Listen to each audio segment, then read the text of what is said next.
அங்கே எம்எல்ஏவாக இருக்கக்கூடிய வாணிதிட்ட கேட்டால் பாஜக அப்படிலாம் பண்ணாது, இதை நிறுத்தி ரத்துலாம் பண்ணலைங்க, பாப்புலேஷனை காட்டி பாலிசியை காட்டி நிப்பாட்டி தான் வச்சுருக்கிறாங்க.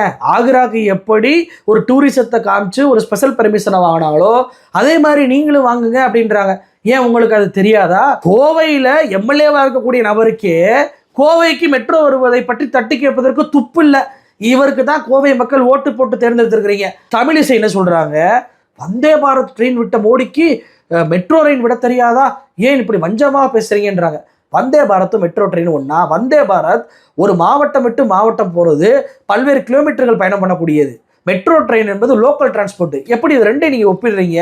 இதை விட கொடுமை என்ன தெரியுமா? மோடி தமிழ்நாட்டை வஞ்சனை பண்ணியிருந்தா இந்தியாவிலே அதிகமான வந்தே பாரத் ட்ரெயினை தமிழ்நாட்டுக்கு விட்டுருப்பாரா அப்படின்னு சொல்லி கேட்குறாங்க. இதுவே ஒரு பச்சை பொய்ங்க. இந்தியாவில் அதிகமான வந்தே பாரத் ரயில் போகக்கூடிய மாநிலம் பீகார், அதன் பின்பு உத்தரப்பிரதேசம், அதன் பின்பு மகாராஷ்டிரா. 14 ட்ரெயின் அவங்க விட்டுக்கிட்டு இருக்காங்க. ஆனால் நம்மளுடைய தமிழ்நாட்டில் எவ்வளோ தெரியுமா? வெறும் 8 தான். அந்த ட்ரெயினால் என்ன பிரயோஜனம் இருக்குது? பணக்காரங்க மட்டுமே டிராவல் பண்ணக்கூடிய ஒரு ட்ரெயினாக இருக்குது. இந்த கோயம்புத்தூரில் எம்பி கேண்டிடேட் இருந்தார்ல அந்த அண்ணாமலை, 500 நாட்களில் 100 திட்டங்கள் அப்படின்னு சொல்லி ஒரு அறிவிப்பெல்லாம் பண்ணார். ஒரு தொகுதி வாக்குறுதி பட்டியலாம் வெளியிட்டார். அதில் கோவை மெட்ரோவும் இருக்குது. ஏன் அது வரவே இல்லையே? இப்போ அண்ணாமலை வாய் திறக்கவே இல்லையே?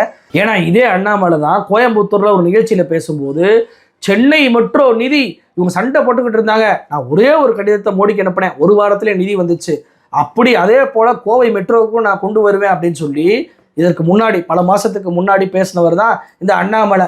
ஏன் இப்போ ஒரு கடிதத்தை எழுதுங்களேன், எழுதுவீங்களா? அதே மாதிரி தான் இவர் ஒரு பதிவை போடுறாரு எக்ஸ் பக்கத்தில், இவரே கேள்வி கேட்டு இவரே பதில். அதில் கோவை மெட்ரோ ஏன் தாமதம் அப்படின்றதுக்கு இவர் என்ன போடுறாரு, இவங்க ஒழுங்கான டாக்குமெண்ட்டை கொடுக்கல, டிபிஆரோட சேர்ந்து டாக்குமெண்ட்டை கொடுக்கல, அதனால தான் லேட்டுன்றாங்க. இன்றைக்கி ரத்துன்னு சொல்லிட்டாங்களே, டிபிஆர் டாக்குமெண்ட் இல்லைன்னா சொல்லலையே, பாப்புலேஷனை காரணம் காட்டி ரத்து பண்ணியிருக்கிறாங்களே. அண்ணாமலை எங்கே போய் ஓடி ஒளிஞ்சாரு? 8 வருஷத்துக்கு முன்னாடி சட்டமன்றத்தில் 110 விதியின் கீழே கோயம்புத்தூரில் மெட்ரோ கொண்டு வருவதற்கான சாத்தியக்கூறுகள் இருக்கான்னு நாங்கள் ஆய்வு பண்ண போகிறோம்லாம் அறிவிப்புலாம் பண்ணியிருக்கிறாரு. அப்படிப்பட்ட எடப்பாடி பழனிசாமி இன்னைக்கு எங்கே போயிருக்கிறாரு? இந்த ஒட்டுமொத்த கூடாரமும் இன்னைக்கு போய் மோடியை வரவேற்க போகுது. நிர்மலா சீதாராமன் தானே நிதி அமைச்சர், அவர் கீழே தான் நிதி எவ்வளவு கொடுக்கணும் வாங்கணும் அப்படின்ற துறை இருக்குது.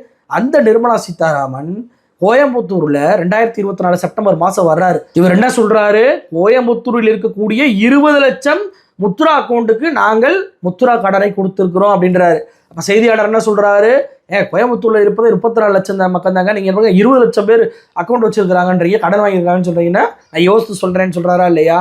அப்போது நிர்மலா சீதாராமன் வாதப்படியே 20 லட்சம் பேருக்கு முத்ரா கடனை கொடுத்துட்டாங்கன்னு வச்சுக்கிறோமே, 20 லட்சம் பேர் இருக்கிறாங்கன்ற ஒத்துக்கிறீங்களா இல்லையா?